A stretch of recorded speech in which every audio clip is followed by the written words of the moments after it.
depuis 2h30. Comme vient de le dire Steve Kivuata, c'est vous qui allez surtout faire cette conférence de presse. J'ai parlé, je me suis adressé à la nation le 30 décembre dernier. Aujourd'hui, je pense qu'il y a quelques éclaircissements que vous, hommes et femmes de la presse, voudriez avoir. J'ai dit vous pourquoi? Dans mon adresse le 30 décembre, j'ai fustigé les comportements que j'ai qualifiés d'irresponsables de l'élite congolaise. Et vous êtes aussi l'élite congolaise. L'élite congolaise qui se cantonne dans des zones de confort.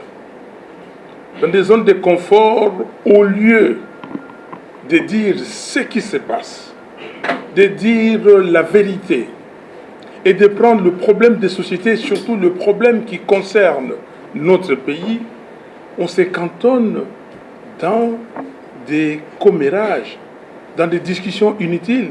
On se lance là où les gens veulent que nous puissions aller pour qu'on soit distrait, qu'on soit distant des vrais problèmes du Congo.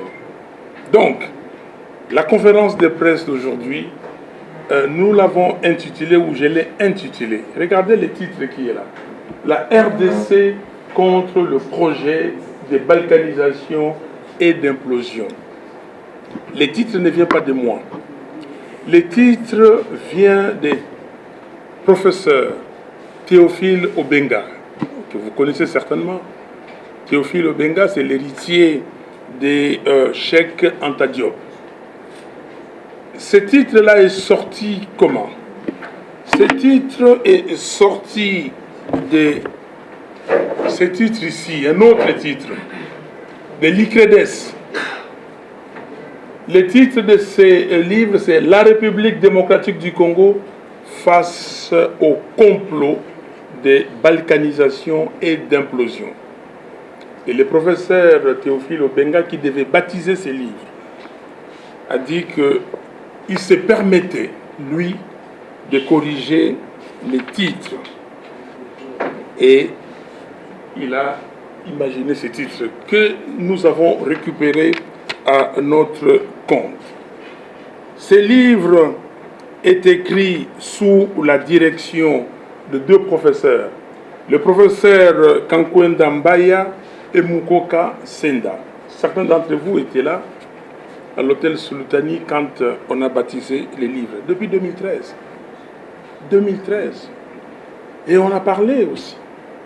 Et pour vous dire qu'il y a d'autres personnes qui ont parlé de ces projets de balkanisation de notre pays avant, j'aimerais qu'on regarde quelques éléments de vidéo, 3-4 éléments très courts, et comme ça, nous allons reprendre la discussion après. Le problème, à poser la question, en ce moment-là, personne ne l'a suivi. Il en a payé de sa vie.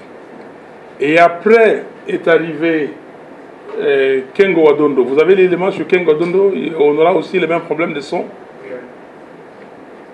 Mettez l'image. Et puis Kengo Wadondo en a parlé. Kengo Wadondo en a parlé, mais moi j'ai discuté moi-même avec Kengo et Kamanda en ce moment-là. J'étais en expatriation, je suis revenu, et quand l'AFDEL faisait la marche, et j'ai discuté avec les deux. Kengo, Premier ministre, Kamanda Wakamanda, vice-premier ministre. Et il dit dans cet élément-là que nous étions prêts. Il y a eu des résolutions des Nations Unies qui ont demandé à ce que on fasse tout pour que les Hutus rwandais qui étaient entrés ici, qu'on les rapatrie chez eux. Mais il y avait une pression telle sur le président Mobutu, le président de l'époque, qu'on ne pouvait pas. Et j'ai vu Kengo et Kamanda presque pleurer. Et Mobutu leur a dit que non, on m'a imposé. Fatigué qu'il était, il ne pouvait plus rien faire.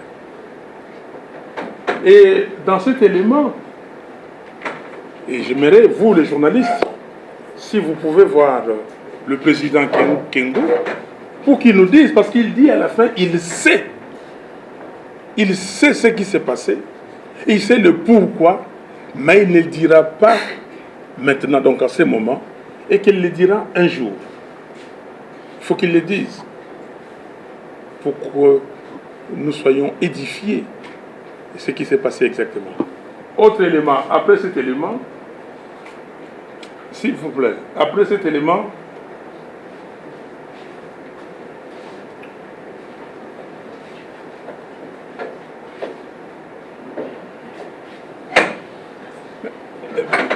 voilà, après cet élément, ça c'est un élément où je suis à Paris, en avril 2011, où j'évoque cette affaire de balkanisation.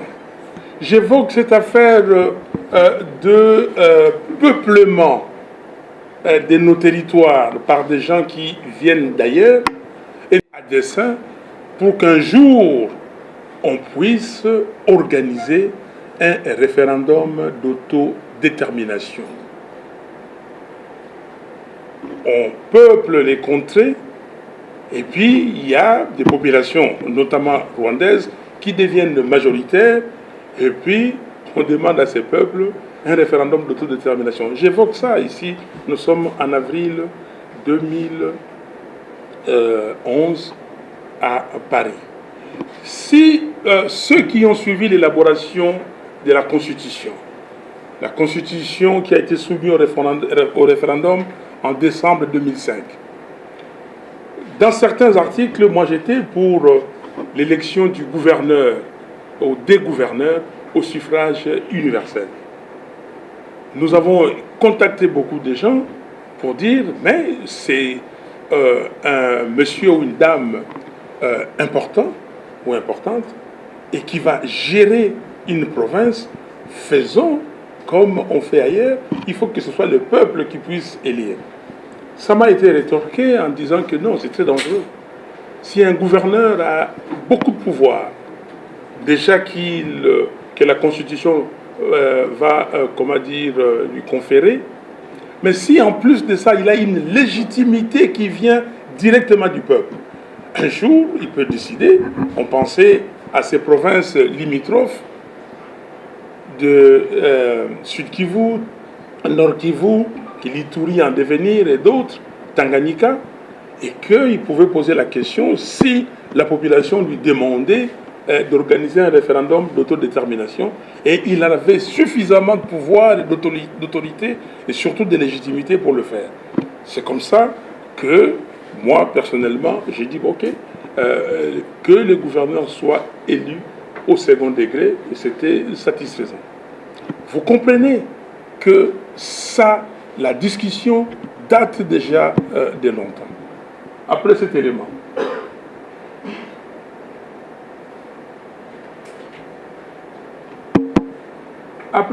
ça, nous sommes à l'Assemblée nationale.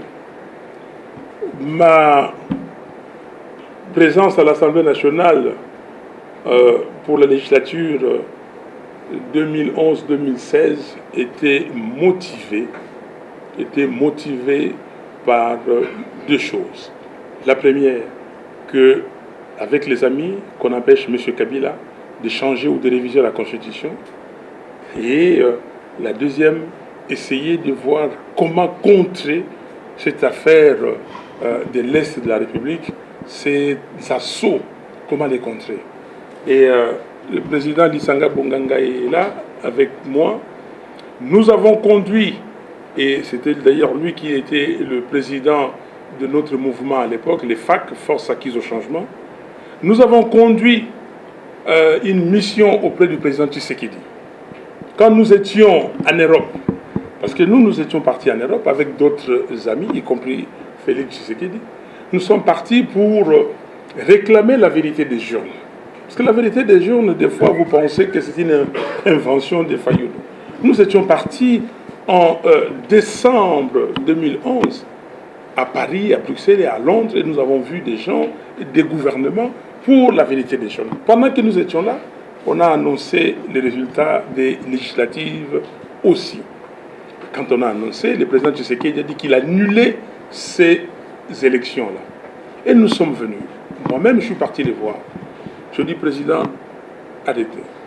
Nous faisons une réunion et puis on viendra vous voir. Et nous sommes partis le voir. Il a dit il dit ceci, Martin, comment moralement vous pouvez entrer à l'Assemblée nationale et sachant que plus de la moitié de messieurs et dames qui sont là ont été nommés. Nous lui avons dit, président, vous avez totalement raison. Mais vous continuez à rester dehors, parce que c'est ça, vous ne pouvez pas. Mais nous entrons pour empêcher Kabila de réviser la Constitution, pour empêcher Kabila d'accélérer la balkanisation du pays. Beaucoup de gens ne comprennent pas, dire pourquoi vous êtes entrés. Et nous sommes entrés pour ça. Et Dieu merci, nous avons empêché Kabila de changer ou de réviser la Constitution. Et aujourd'hui, nous voulons l'empêcher de balkaniser le pays. Mais Kabila est tellement malin avec ses stratèges, parce qu'il n'est pas seul, il a des stratèges qui sont eux ici et ailleurs. Ils ont trouvé, comme Mobutu disait, vous êtes beaucoup plus jeunes que moi ici, mais ceux d'entre vous qui peuvent se rappeler Tango Makamumoya Kandongo, colonialiste bazali kosala ndenge nini. Donc, il copie, il fait exactement la même chose que ce que faisaient les colonialistes, les colons. Donc, il prend un frère, un d'entre nous, pour terminer la mission qu'il a commencée. J'ai dit et je le répète, je n'ai pas de langue de bois. Et je le répéterai même plus de 1000 fois. Que Kabila est venu dans ces pays avec une mission de balkaniser les Congos. Il est venu avec une mission de fragiliser ces pays. Et je vais vous le démontrer. Donc, nous sommes dit, on va l'empêcher. On l'a empêché. Mais quand on l'a empêché, qu'est-ce qu'il fait? Il dit, voilà, j'ai un d'entre eux, il a pris Tshisekedi. Il ne voulait pas prendre Tshisekedi. Il voulait à tout prix que M. Ramazani soit président. Et quand nous discutions avec la communauté internationale, pour la communauté internationale, la ligne rouge, c'était que Kabila ne se présente pas. Nous leur avons dit, y compris M. Félix Tshisekedi avec moi et les autres.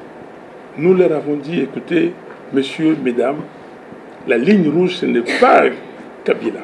La ligne rouge, c'est le système Kabila. Le système. Et voilà, il a continué avec son système. Il a pris Félix Tshisekedi pour continuer la mission. Si et moi, ça c'est mon métrique à moi. Je fais des métriques. Et vous savez, si Kabila, dans l'évolution de la balkanisation, sur l'échelle de 100, il avait déjà fait 55. Félix Tshisekedi, l'année qu'il a, cette année qui vient de passer, il a fait 15. Donc nous sommes déjà à 70%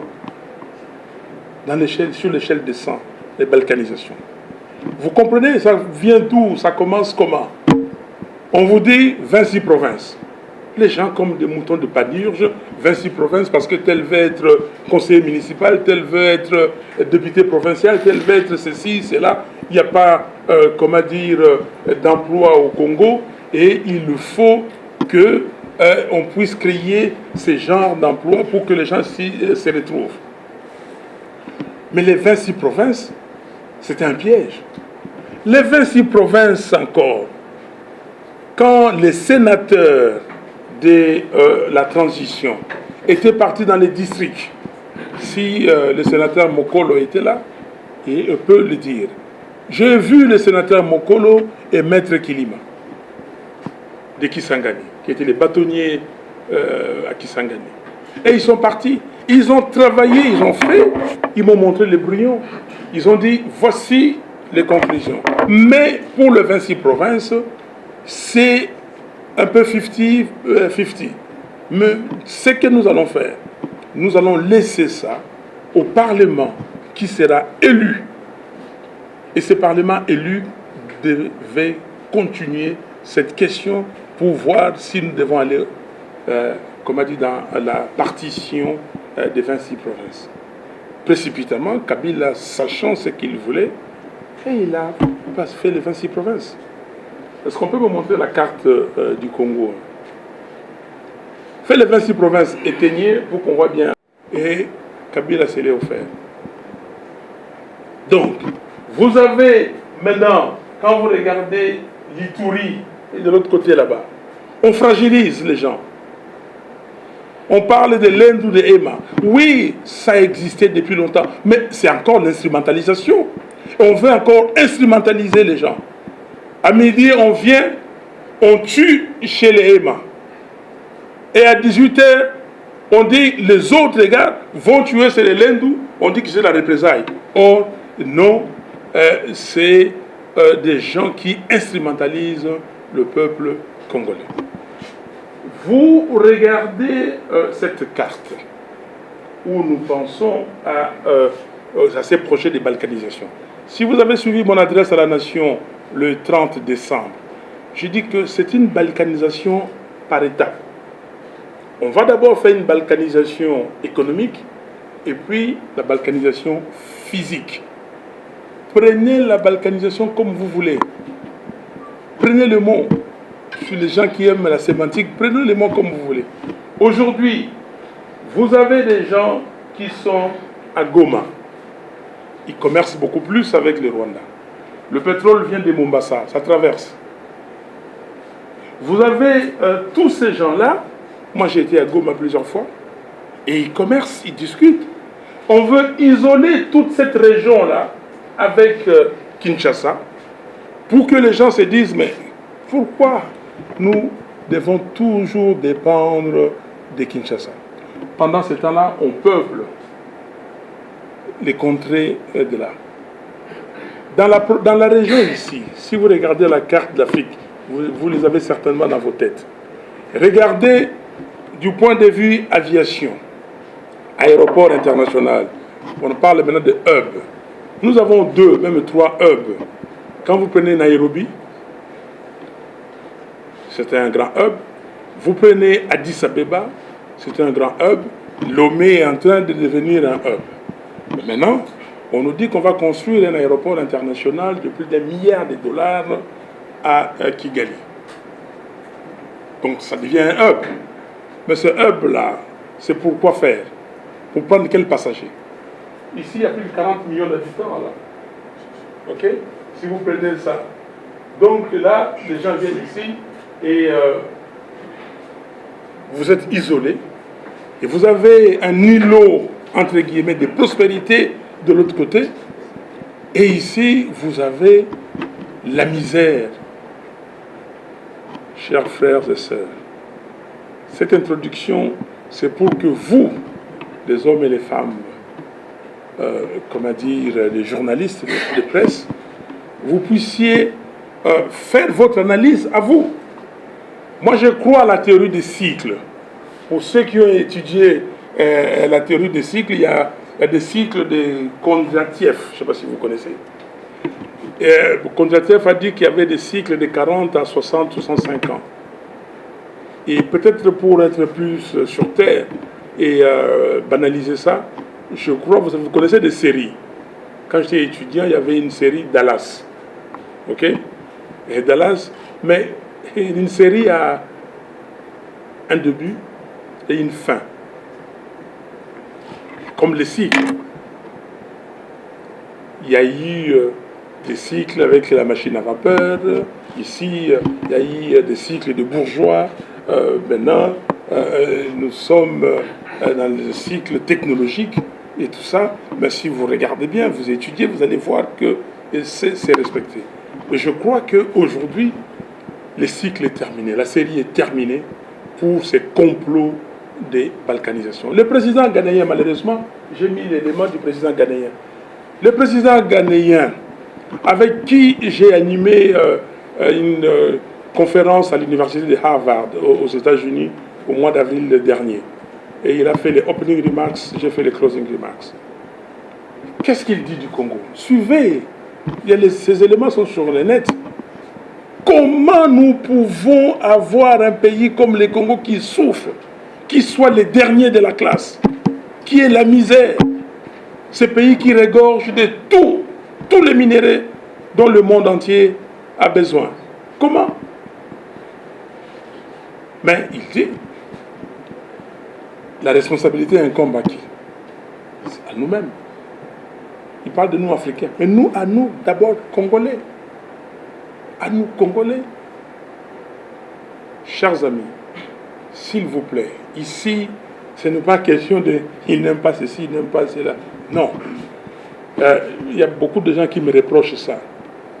Mais quelqu'un qui a une identité ne cache pas son identité. Moi, je ne cache pas mon identité chrétienne. Je suis un chrétien convaincu et qui craint Dieu. Et je vous le dis, qui craint Dieu. Donc, il y a des sentiments que je ne connais pas. Depuis que je suis enfant, des sentiments de haine, de jalousie, d'envie, je ne connais pas. Vous pouvez être milliardaire, vous pouvez être riche comme vous voulez. Et comme je ne vole pas, je ne peux pas vous envier. Parce que si moi, je voulais être millionnaire, je le serais aujourd'hui. Certains d'entre vous connaissent mon background. Je le serais aujourd'hui millionnaire, même ici au Congo. J'ai travaillé à Mobilo ici, où je pouvais être millionnaire si je voulais, avec le pétrole. Je n'ai pas pris un seul franc de la caisse de la société. J'étais directeur de mobile dans des pays que vous ne pouvez pas imaginer. J'étais au Nigeria. Vous savez ce que c'est être un directeur au Nigeria? Qu'est-ce que ça veut dire? Dans une compagnie pétrolière, je peux se faire avec des millions. J'étais directeur en Éthiopie, pays enclavé, au Mali, pays enclavé. Vous savez ce que ça veut dire? Donc, tout ça, vous pouvez tout dire pour moi. Et je considère pour beaucoup de Congolais que notre responsabilité est là. Est-ce que nous allons accepter qu'on balkanise notre pays? Je vous ai dit que le projet est à 70%. Il y a une autre vidéo où je parle au directeur, appelons-le directeur de la MONUSCO à Beni. J'étais avec des jeunes gens, des élèves, qui lui ont posé des questions.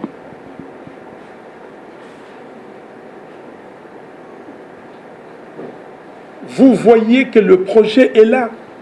Comment comprendre que, quelque part, on vous dit que non, on a tué les gens se sont déplacés, et puis après, d'autres personnes sont venues parce qu'ils veulent cultiver les cacao et tout ça, et ceux-là sont restés, et personne ne leur cause problème. Comment? J'ai été à Beni. J'ai vu mes frères et sœurs de Beni. J'ai discuté avec les prêtres, avec les pasteurs, avec les communautés. Quand je vous dis que l'extermination de ces peuples Nandeyira, les génocides, il est vrai. Comment vous qualifiez les génocides? En Yougoslavie, on a parlé de quoi? Pourquoi en Yougoslavie, on a parlé de ça? Et nous ne voulons pas parler de ça ici, chez nous. On va éliminer un peuple. Je termine par ceci. Quand j'étais dernièrement, au mois de mai dernier, à Kisangani, j'étais très étonné de voir Kisangani, des stations-service, de belles constructions et de tout. J'ai demandé, mais qu'est-ce qui se passe? J'étais avec Mme Bazaïba. On nous a dit que non, ce sont les Nandés qui fuient Beni, Butembo et qui sont ici. Allez vérifier. Et dans ma question en 2014 à l'Assemblée nationale, j'avais posé cette question. Où sont les hommes et les femmes d'affaires Nandés de Beni? J'ai cité des noms. Pourquoi l'ANR le pousse à s'expatrier, à quitter la contrée? Pourquoi? Kisangani, ça veut dire que ces hommes d'affaires et tout ça ont fui Beni pour aller investir.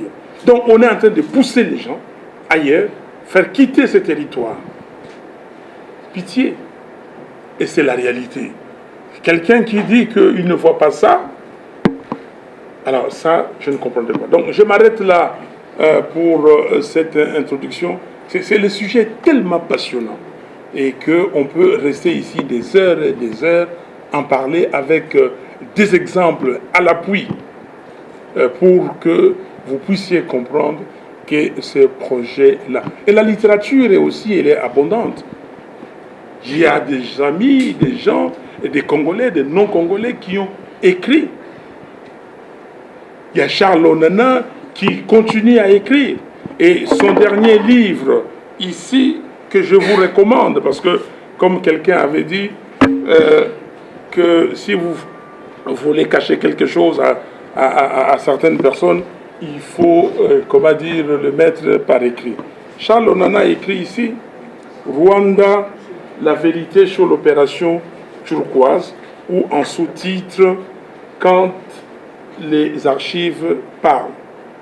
Et il y a, comment dire, un chapitre très intéressant de ces livres que j'ai lu avec beaucoup de délectation. C'est le chapitre 3, la part d'ombre d'une campagne d'accusation. Et là, il parle de la dissimulation d'une conquête du pouvoir par les armes et l'invasion masquée du Zaïre et les coups d'État contre Mobutu, et puis l'aide secrète des grandes puissances à Paul Kagame. Chers amis, il y a un complot contre ces pays. Il y a un complot. Et si on continue à nous distraire pour parler des sujets périphériques, on nous envoie à Couillonville et ils sont en train de travailler. Je termine par vous poser la question. Posez-vous la question. Pourquoi M. Robert Roy, ça fait des années et des années, il est toujours ministre de la décentralisation et réforme institutionnelle? Je prends encore à témoin Lissanga ici. Quand nous étions au dialogue de la Cinco, ils sont venus, son groupe voulait prendre ces ministères. J'ai dit non.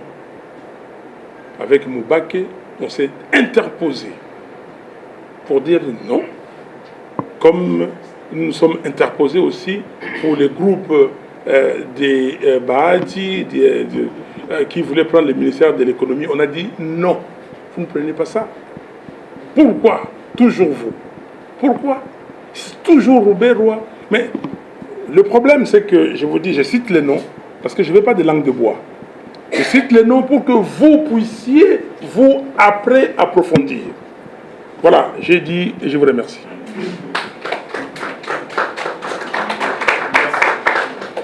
Merci, Président, pour ces mots introductifs. Que complot oyo ya balkanisation et aussi maté pour bisobana ya mboka. Congo nyoso ezaka bana ya BNT. Ezaka bana ya Butembo te. Ezaka bana ya Bukavu te, ya Goma te, ou bien ya Ituri te. Biso baso à Congo. Merci. Ok. Depuis 60 et a atteint son apogée avec l'arrivée des Kabila. Et il y a eu tout dans cette phase ascendante. Vous avez eu toutes ces réunions que nous avons eues,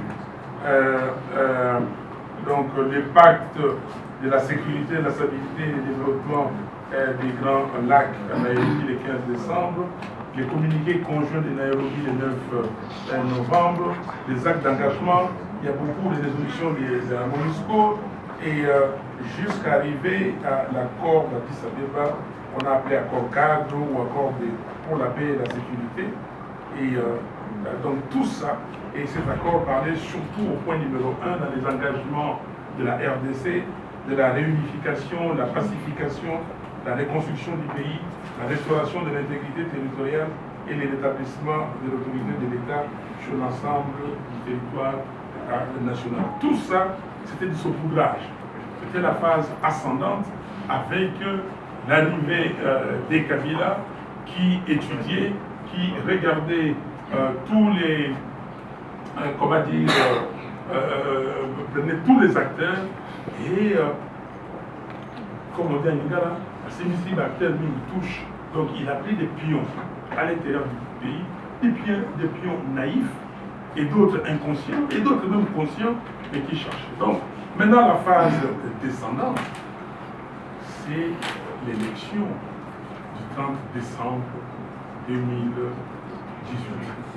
Cette élection-là, le peuple a dit que M. Kabila, c'est fini.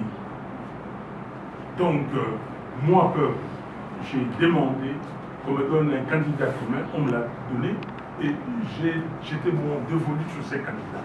Je donne la légitimité à ces messieurs, parce que c'était un monsieur, ça pouvait être une femme, à ces messieurs, et c'est ça la phase descendante. Et maintenant, la phase descendante. Donc, vous voyez que les langues se délient. Il y a des choses qui ne se disaient pas, se disent. Le docteur Mukwege, notre prix Nobel, je ne sais pas si vous savez, il a organisé une grande conférence à Paris, à l'Assemblée nationale, sur le rapport mapping. Voilà la phase descendante.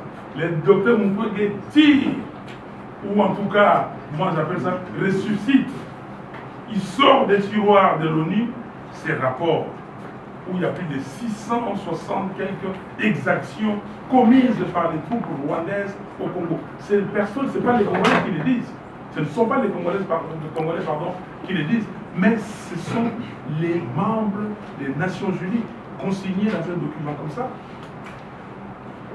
Donc voilà la phase, donc les deux phases de ce cycle. Merci beaucoup, vous connaissez les quantitatifs. Donc, alors maintenant, vous dites que le gouverneur de la ville, mais le gouverneur de la ville peut aller se faire voir. Je l'ai dit, il peut aller se faire voir. Qu'il travaille. Parce qu'on lui demande de s'occuper des commémorations. Mais moi, je ne comprends pas. Il a lancé des salons où ici, la ville est extrêmement sale. Qui s'occupe d'abord de la propriété de la ville? Mais qui nous disent d'abord s'il est gouverneur? Mais ça, c'est même pas plus de personnalité. Qu'ils nous disent s'il est gouverneur. Mais dis, moi, je suis régional, j'habite à la Gomé ici. On est en train de me construire deux, j'aime pas ce nom de sauts de mouton, mais en anglais, ça s'appelle les flyovers. On est en train de me construire donc un devant l'ambassade de la Belgique et l'autre devant l'ambassade de France, qui gâche l'architecture de mon boulevard du 30 juin. Moi, j'ai défilé quand j'étais jeune homme, quand j'étais enfant. Ces boulevards qui faisaient la fierté de ce pays avec des arbres et tout ça. On est en train de l'abîmer. On est en train de me construire appelons-les comme vous appelez ici, des sauts de moutons là-bas sur le boulevard Lumumba. Or, le boulevard Lumumba, aujourd'hui, le moyen de déplacement dans les grandes villes, c'est les trams. C'est les trams. Qui polluent moins, c'est allégé, ça prend beaucoup.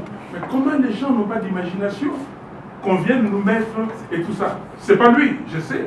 Mais est-ce qu'il a ouvert sa bouche pour dire que je suis contre? Monsieur Macron, président de la République française, ne peut pas aller décider quelque chose sur Paris sans que Anne Hidalgo dise que non, je ne suis pas d'accord. Et sans que les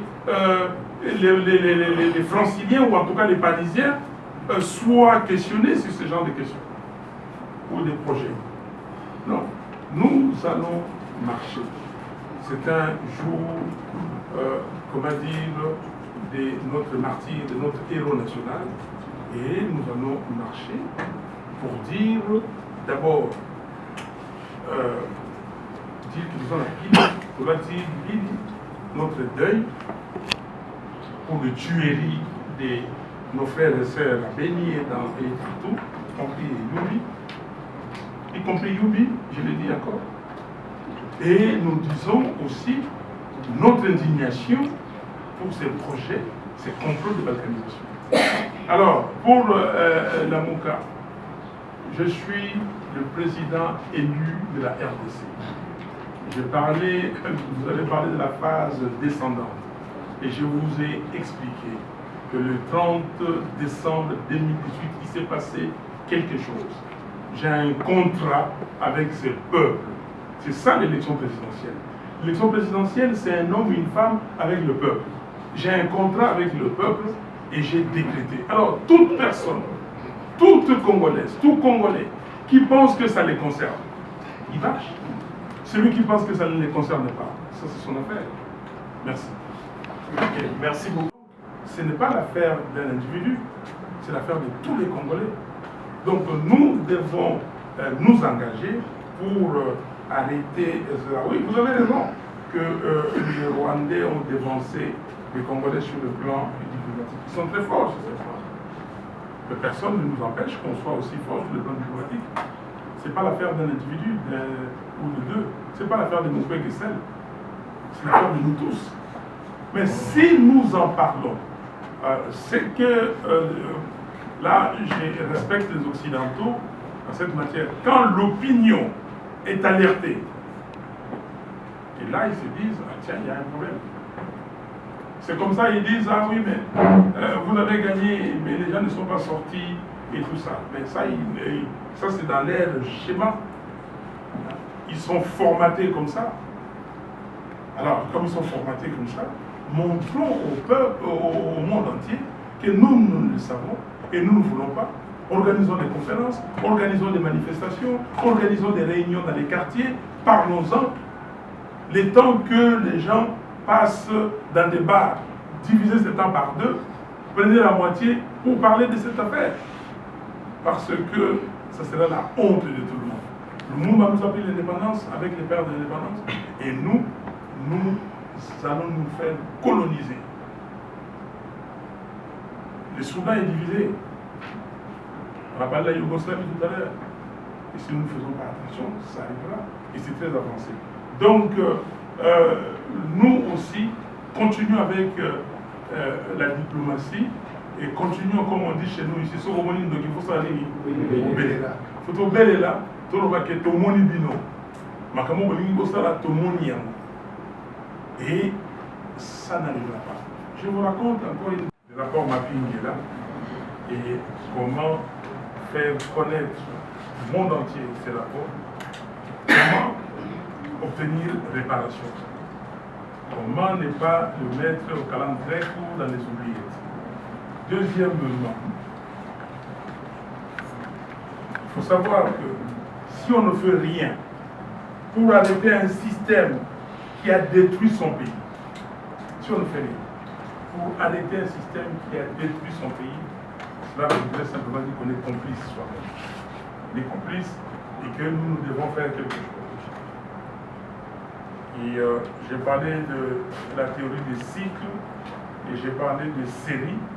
Et je crois qu'aujourd'hui, il y a un essoufflement de certains qui sont essoufflés.